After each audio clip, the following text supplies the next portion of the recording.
Welcome back to Headlines. I'm Wes Austin, and these are today's top stories. First, Gavin Newsom got a piece of mail that ruined his whole week. It was a Trump 2028 hat, and then he talked about it in a press conference. We got the video clip. It's like seeing someone get a joke email and then watching them print it out, frame it, and call the media. Then, some Democrats are realizing that defending crime in D.C. might not be a winning campaign strategy. It was a clip from MSNBC, actually. It's like having your drug dealer tell you that maybe you've got a problem.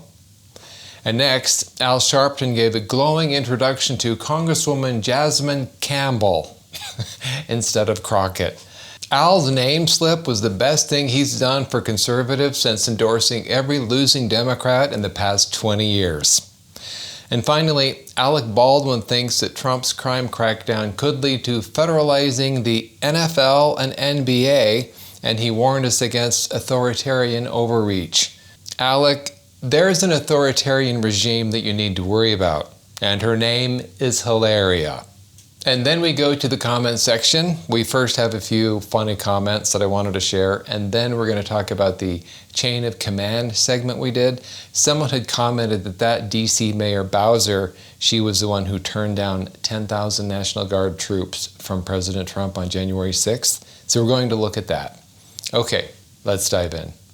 Someone sent Gavin Newsom a Trump 2028 hat, and he just can't handle it.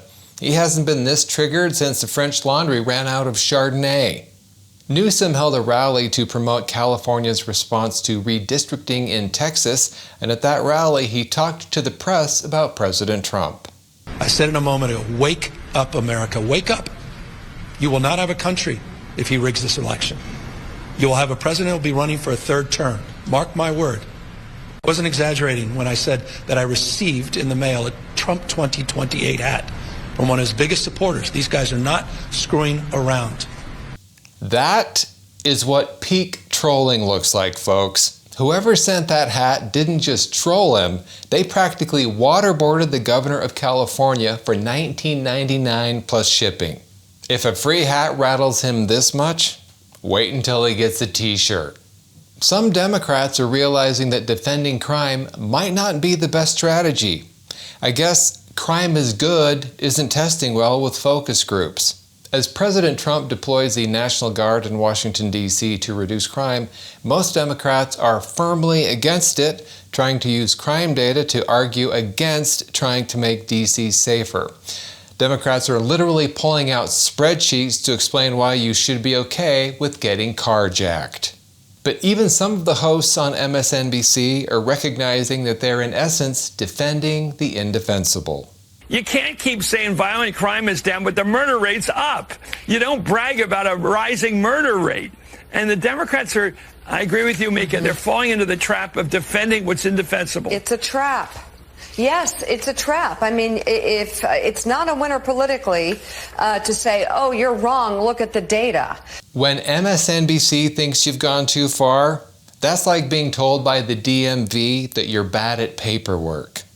While speaking at a panel at the African American Film Festival, Al Sharpton didn't appear to know Jasmine Crockett's last name, and then he guessed wrong.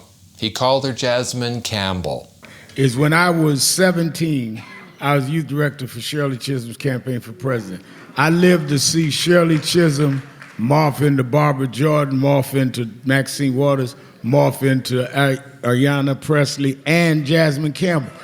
The good news is Jasmine Campbell, whoever she is, just got a huge boost in name recognition. The bad news is she's probably about to get audited. Alec Baldwin recently ranted on TikTok about President Trump federalizing law enforcement in Washington, D.C., claiming the president may also want to take over the NFL.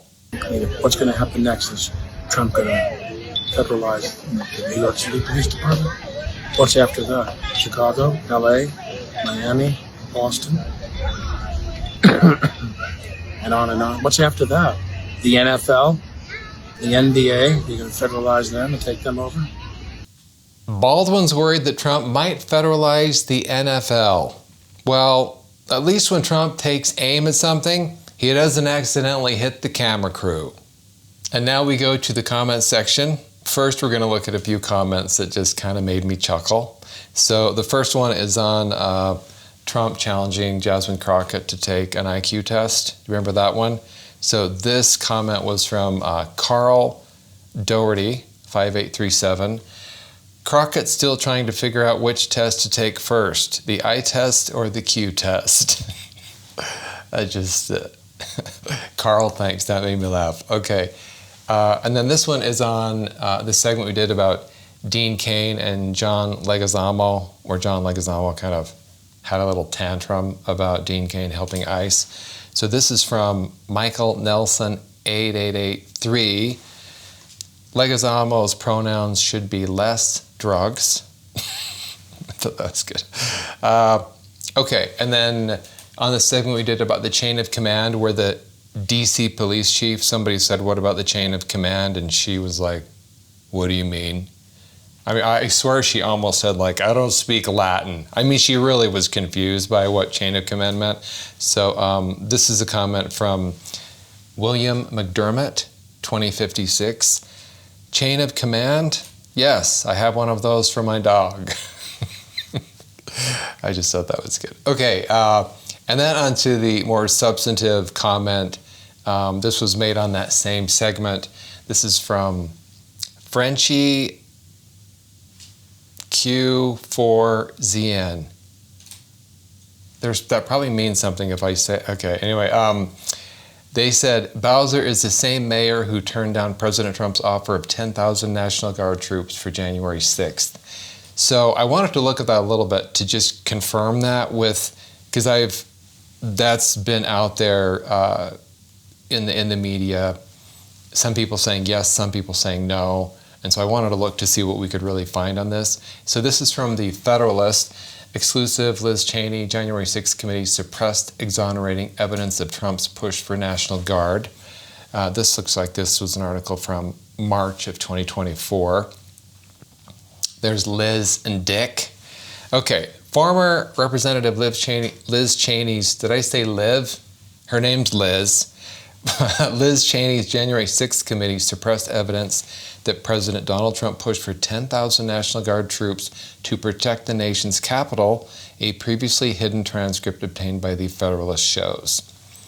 So, Deputy Chief of Staff Anthony Ornato's first transcribed interview with the committee was conducted on January 28, 2022. In it, he told Cheney and her investigators that he overheard White House Chief of Staff Mark Meadows push Washington, D.C. Mayor Muriel Bowser to request as many National Guard troops as she needed to protect the city. He also testified President Trump had suggested 10,000 would be needed to keep the peace at the public rallies and protests scheduled for January 6, 2021. Ornato also described White House's frustration. Anyway, then the next little chunk says, Ornato surprised the committee by noting he did recall a conversation between Meadows and Bowser. He was on the phone with her and wanted to make sure she had everything that she needed, Ornato told the investigators. Meadows wanted to know if she needed any more guardsmen. Ornato testified, and I remember the number 10,000 coming up of, the president wants to make sure that you have enough. He's willing to ask for 10,000. I remember that number. Now that you said it, it reminded me of it. And that she was all set. She had, I think it was like 350 or so for intersection control and those types of things not in the law enforcement capacity at the time. Ornato was correct. Bowser declined the offer, asking only for a few hundred National Guard and requiring them to serve in a very limited capacity. People on the left are saying that didn't happen, but from this transcript, it looks like there's evidence that, yes, it did happen. I couldn't find anywhere where Mayor Bowser had come out and denied that it happened.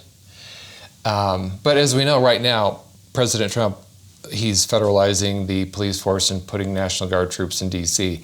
to fight crime. And originally when he offered that, I think Mayor Bowser she was going to work with him. Oh, this will be good. It'll help with crime. And then she quickly about-faced, didn't want them there. And I think the latest is they filed a lawsuit against it.